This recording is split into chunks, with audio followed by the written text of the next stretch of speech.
Assalamualaikum warahmatullahi wabarakatuh. Perkenalkan, nama saya Khairunisa, NIM 36180121 dari Prodi Manajemen Dakwah. Di sini saya sedikit akan memaparkan materi pada mata kuliah Problem Solving yang mana diampu oleh Ibu Anissa Mutahhara MPSI pada pertemuan keempat yang membahas tentang sikap muslim terhadap masalah. Dan selamat menonton.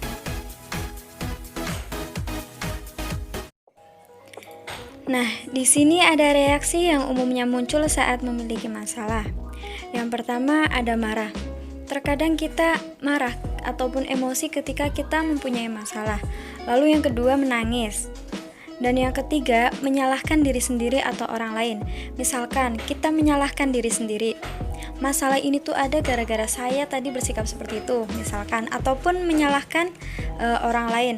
Masalah ini ada kan gara-gara dia, misalkan. Yang keempat, menghindar atau menolak menyelesaikan masalah. Terkadang kita mempunyai masalah dan kita tuh menghindar dari masalah tersebut. Dan yang kelima, meminta bantuan kepada orang lain. Misalkan kita meminta masukan ataupun kita curhat kepada teman kita tentang masalah yang kita alami. Dan kita meminta bantuan kepada teman kita. Lalu yang keenam, ada melampiaskan kekesalan dengan perilaku agresif. Nah, ini seringkali kadang kita melampiaskan kemarahan kita kepada orang lain. Dan yang ketujuh, takut atau cemas. Ketika kita mempunyai masalah, kita takut atau cemas yang terus-menerus atau berlebihan. Dan yang terakhir yaitu pesimis, memandang rendah terhadap diri sendiri dan merasa tidak mampu melakukan untuk memecahkan sebuah masalah.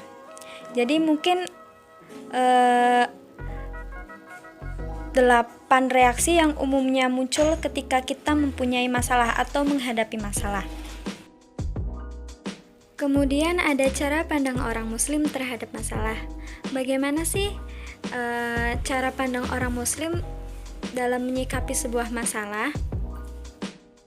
Yang pertama, memandang masalah sebagai bukti kasih sayang Allah yang berupa ujian dan peringatan. Jadi pada hakikatnya ujian itu mencerminkan kasih sayang Allah kepada hambanya. Semakin Allah cinta pada seseorang, maka ujian yang diberikan bisa semakin berat.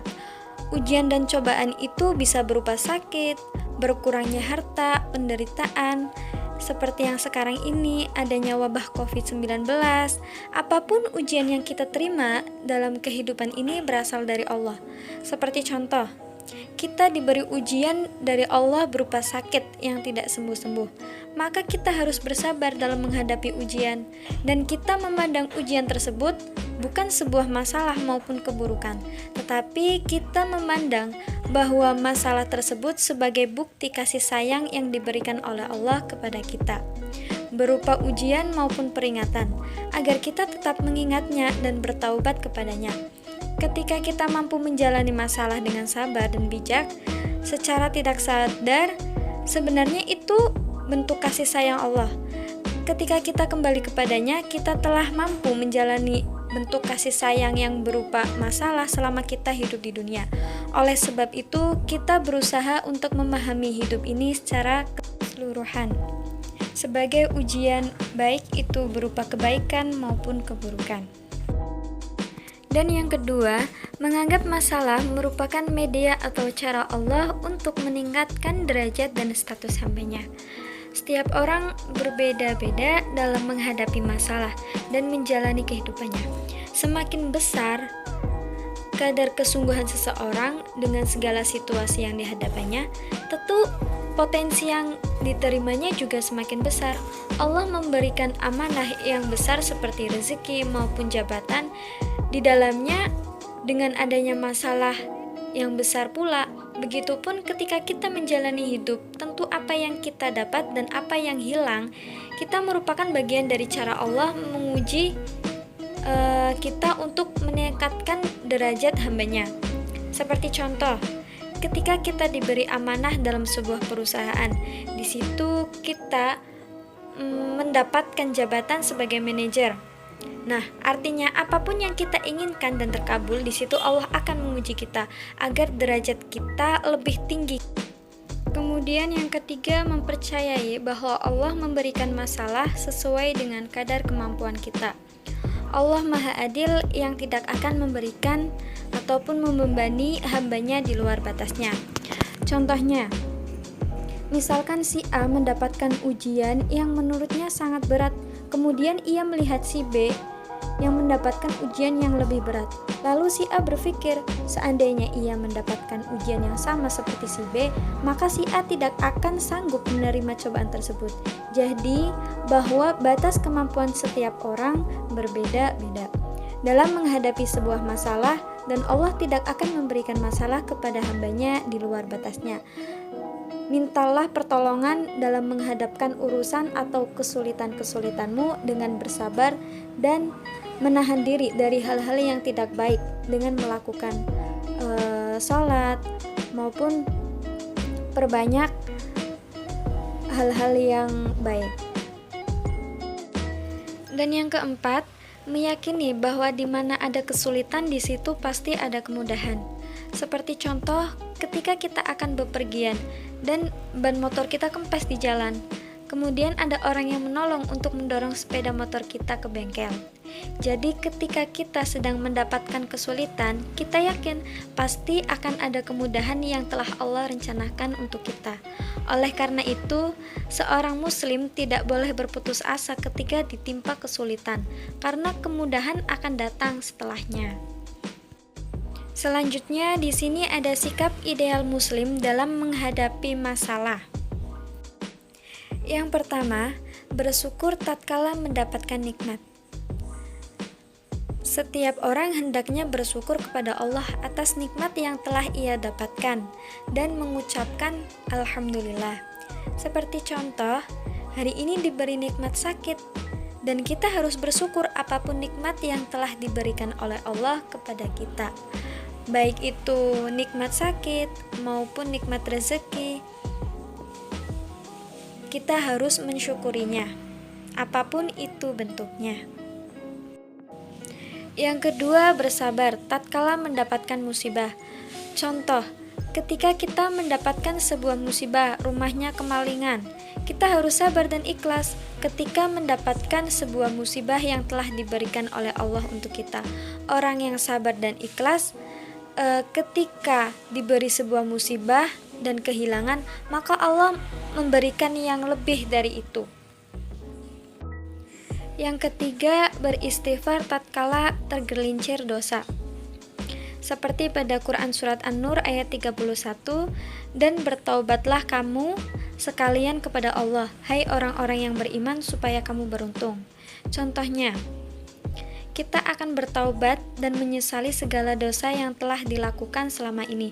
Maka kita harus perbanyak istighfar, astagfirullahaladzim, sebanyak-banyaknya, dengan segera meninggalkan dosa dan maksiatnya, dan mematuhi segala perintahnya.